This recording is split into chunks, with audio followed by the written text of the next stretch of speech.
में एसआईआर की प्रक्रिया चल रही है, लेकिन समाजवादी पार्टी और कांग्रेस लगातार इस पर सवाल उठा रही है। लेकिन सोशल मीडिया पर पोस्ट करके अखिलेश यादव ने भारतीय जनता पार्टी पर घपलेबाजी का आरोप लगाया है। अखिलेश यादव ने स्पेशल इंटेंसिव रिवीजन को लेकर अपने पोस्ट में लिखा कि ये लोकतंत्र के साथ धोखाधड़ी है। जनता जागरूक हो, आज वोट काटा जा रहा है, कल को खेत, जमीन, मकान, राशन, जाति आरक्षण से नाम काटा जाएगा, फिर बात खातों और मध्य वर्ग के लॉकर तक पहुंच जाएगी। ये देशवासियों के खिलाफ एक बहुत बड़ी साजिश है जो अंग्रेजों की गुलामी से भी खराब स्थिति में ले जाएगी। तो वहीं भारतीय जनता पार्टी ने अखिलेश की इस पोस्ट पर पलटवार किया। समाजवादी पार्टी का और श्री अखिलेश यादव जी का और सरकारी परिवार का राजनीतिक भविष्य अंधकारमय हो गया है। इसलिए बौखलाहट में और बिहार में जाकर के भाषण दिए थे कि हम अवध जीत के आए हैं और मगध में हराएंगे। ऐसा वहां जब भाषण दिए तो उस अहंकार को सीता मैया ने ऐसा उनको सबक सिखाया कि मगध भी हार करके आए हैं जहां जहां प्रचार करने गए। अवध और यूपी भी अब 2027 में बुरी तरीके से हारेंगे। साथ ही अखिलेश यादव ने ये भी लिखा कि सब अपना अपना एसआईआर कराएं, कुछ भी समस्या या गड़बड़ी दिखाई दे तो हमें सूचित करें। और देखिए, उत्तर प्रदेश में पंचायत चुनाव से पहले एक बार फिर से नाम बदलने की सियासत तेज हो चुकी है। देखिए, सरकार का कहना है कि इस परिवर्तन से इस प्राचीन स्थान की धार्मिक और सांस्कृतिक पहचान को नई मजबूती मिलेगी। मुख्यमंत्री योगी आदित्यनाथ ने इस बार कुशीनगर जिले के ऐतिहासिक फाजिलनगर गांव का नाम बदलने का ऐलान किया। कुशीनगर जिले के ऐतिहासिक फाजिलनगर गांव का नाम बदलकर पावा नगरी करने का ऐलान किया। हमारी सरकार ने उस फाजिल नगर का नाम जहां भगवान महावीर ने अपना महापरिनिर्वाण लिया था, उसे हम पावा नगरी के रूप में हम लोगों ने उसके नामकरण को आगे बढ़ाने की कार्रवाई को आगे बढ़ाया है। दरअसल पावा नगरी की धार्मिक और सांस्कृतिक पहचान भी है। जैन धर्म के 24वें तीर्थंकर भगवान महावीर ने इसी पावा नगरी में महापरिनिर्वाण लिया था। सरकार का मानना है कि पावा नगरी नाम से ये स्थल राष्ट्रीय और अंतर्राष्ट्रीय स्तर पर एक नई पहचान बनाएगा और जैन धर्म के अनुयायियों के लिए एक प्रमुख तीर्थ स्थल बन जाएगा। वहीं विपक्षी यूपी सरकार के इस फैसले का विरोध कर रहा है। विपक्षी दलों का कहना है कि नाम बदलना विकास का पैमाना नहीं है। अगली खबर आशुतोष अयोध्या से है। बिल्कुल विकास, देखिए, अयोध्या में राम मंदिर के शिखर पर ध्वजारोहण के बाद अब प्रधानमंत्री नरेंद्र मोदी गोवा में भगवान श्री राम की 77 फुट ऊंची प्रतिमा का अनावरण करते नजर आए। देखिए, गोवा से एक खबर है। प्रधानमंत्री मोदी गोवा के गोकर्ण पुर्तगाली जीवोत्तम मठ में इस प्रतिमा का अनावरण करने पहुंचे थे। ये कार्यक्रम मठ के 550 साल पूरे होने के उपलक्ष्य में आयोजित किया गया था। प्रधानमंत्री नरेंद्र मोदी ने शुक्रवार को दक्षिणी गोवा में श्री संस्थान गोकर्ण जीवोत्तम मठ में भगवान राम की दिव्य और भव्य मूर्ति का अनावरण किया। ये मूर्ति 77 फीट ऊंची है और कांस्य की बनी है, जिसे गुजरात में स्टैच्यू ऑफ यूनिटी का डिजाइन तैयार करने वाले मूर्तिकार राम सुतार ने बनाया है। कि आज का भारत अपनी सांस्कृतिक पहचान को नए संकल्प और नए आत्मविश्वास के साथ आगे बढ़ा रहा है। ये जागृति भविष्य की पीढ़ियों को अपनी जड़ों से जुड़े रहने की प्रेरणा देती है। गोकर्ण पुर्तगाली मठ सारस्वत ब्राह्मण समुदाय का एक सम्मानजनक धार्मिक केंद्र है। मठ में भगवान राम, लक्ष्मण और सीता मुख्य देवता के रूप में पूजे जाते हैं। इससे पहले 25 नवंबर को प्रधानमंत्री ने अयोध्या में राम मंदिर पर ध्वजारोहण किया था।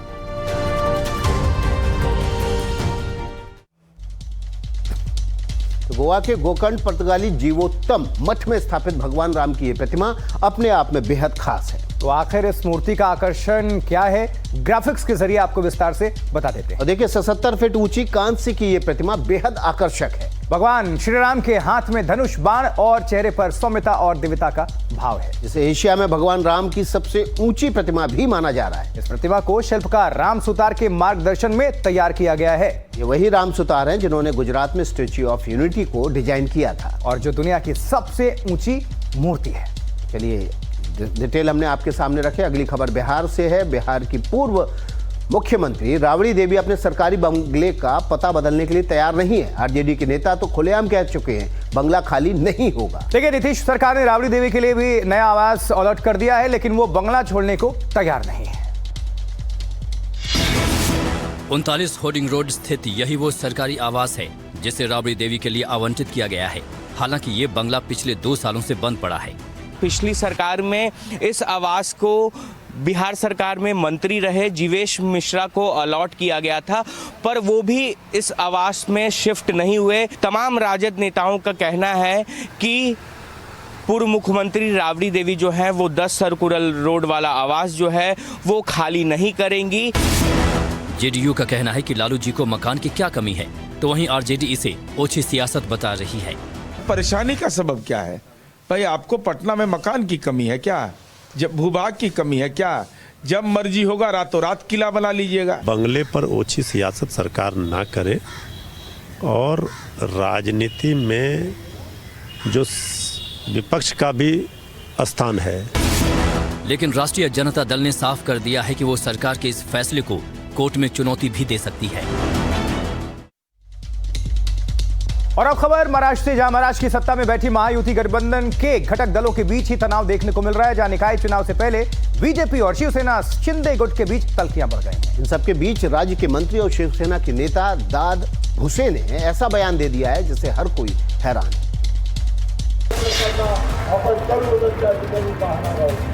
शिंदे गुट के वरिष्ठ नेता और मंत्री दादा भुसे ने सार्वजनिक तौर पर दावा किया कि भविष्य में एकनाथ शिंदे फिर मुख्यमंत्री बनेंगे। आशीर्वाद द्यावे एवढीच विनंती करतो। भविष्यात पाहणार नाही, परंतु आजही जनतेला जर तुम्ही विचारलं की तुमच्या मनातला मुख्यमंत्री कोण, तर आजही जनता सांगेल की त्यांच्या मनातला मुख्यमंत्री माननीय एकनाथजी शिंदे साहेब आहेत। 2024 के विधानसभा चुनावों में महायुति की जीत के बाद देवेंद्र फडणवीस ने शिंदे की जगह ली। राज्य की महायुति सरकार में एकनाथ शिंदे को डिप्टी सीएम बनाया गया।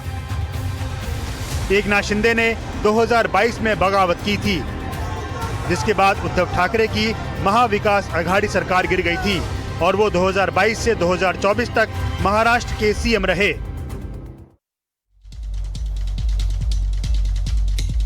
इस बीच बड़ी खबर आ रही है कर्नाटक में। देखिए, कर्नाटक में मुख्यमंत्री की कुर्सी को लेकर सिद्धारमैया और डीके शिवकुमार के बीच चल रही खींचतान पर कांग्रेस के वरिष्ठ नेता वीरप्पा मोइली ने सीधे पार्टियां लगाने पर निशाना साधा है। उन्होंने कहा है कि संकट के लिए कांग्रेस का केंद्रीय नेतृत्व ही जिम्मेदार है। मोइली ने कहा कि उन्हें पता होना चाहिए कि इसे कैसे कंट्रोल किया जाए। मोइली ने कहा कि मुख्यमंत्री जो भी बने, पार्टी में अनुशासन बहाल करना बहुत जरूरी है और इस जिम्मेदारी आलाकमान की है। सुनवा देते हैं, सुनिए क्या कह रहे हैं।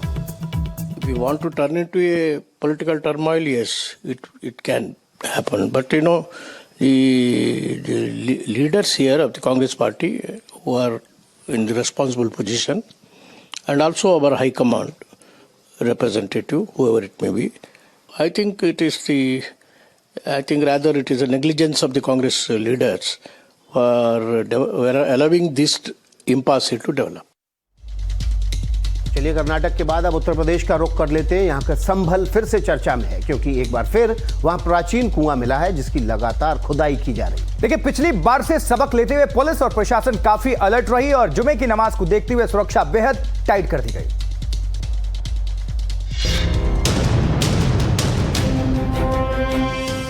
एक तरफ संभल में प्राचीन कुआं मिलने से सनसनी है और लगातार खुदाई चल रही है, तो शुक्रवार को जुमे की नमाज से यूपी पुलिस के हाथ पांव फूले हुए हैं।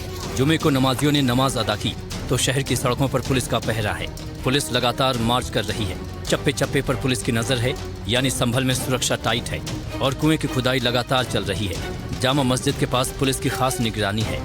ड्रोन और सीसीटीवी कैमरों से भी पुलिस की खास नजर है। प्रशासन ने संभावित खतरे को देखते हुए इलाके की घेराबंदी कर दी है। मौके पर भारी पुलिस बल तैनात है।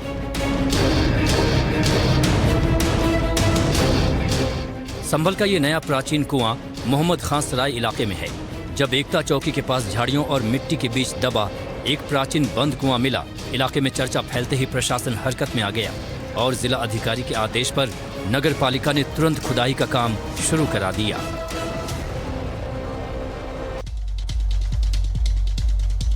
तो देखिए, डोनाल्ड ट्रंप ने भारत पर टैरिफ लगाकर उसे गंभीर हालत में पहुंचाने की कोशिश की थी, लेकिन अब इस पर नजर डालते हैं कि हुआ क्या। कई चुनौतियों का सामना करने के बाद भी भारत, हमारा देश भारत की आर्थिक ताकत लगातार बढ़ रही है। जारी वित्त वर्ष की दूसरी तिमाही में भारत की जीडीपी का जो अनुमान लगाया गया था वो सुनकर आप दंग रह जाएंगे। देखिए, अनुमान है कि जारी वित्त वर्ष की दूसरी तिमाही में भारत की जीडीपी 8.2% की दर से बढ़ने जा रही है। पिछले वित्त वर्ष 2024-25 की समान तिमाही में ही ये 5.6% थी। वित्त वर्ष 24 की चौथी तिमाही में भारत ने 8.4% की ग्रोथ रेट हासिल की थी। और पिछली तिमाही में देश की जीडीपी ग्रोथ रेट 7.8% थी। और वित्त वर्ष 23 की पहली तिमाही से अब तक 6 बार 8% से ज्यादा की विकास दर भारत ने हासिल कर लिया है। भारत की ग्रोथ को कोई रोक नहीं सकता। अमेरिका की कोशिशें भी यहां पर नाकाम हुई और दुनिया की बड़ी अर्थव्यवस्था इस वक्त सुस्ती में फंसी है, लेकिन भारत उस भीड़ से बिल्कुल अलग पटरी पर तेजी से दौड़, बल्कि सरपट दौड़ रहा है। अब आपको बता देते हैं कि दुनिया की अर्थव्यवस्था के सामने भारत कहां पर खड़ा है। देखिए, भारत का जो अगली तिमाही के लिए अनुमान है वो 8.2% का है, जबकि चीन कहां है? 4.8 पर है, यानी कि लगभग आधा आधा। फिलीपींस पड़ोसी देश 5.5% की जीडीपी की दर से अनुमान है कि बढ़ेगा, जबकि मलेशिया का अनुमान है जीडीपी को लेकर कि 5.2 की दर से वो आगे बढ़ेगा। जबकि इंडोनेशिया 5.4 और जर्मनी 0.3% की जीडीपी दर से आगे बढ़ेगा। फ्रांस 0.9, यूनाइटेड किंगडम 1.3 और अमेरिका 3.8% की दर से आगे बढ़ेगा। तो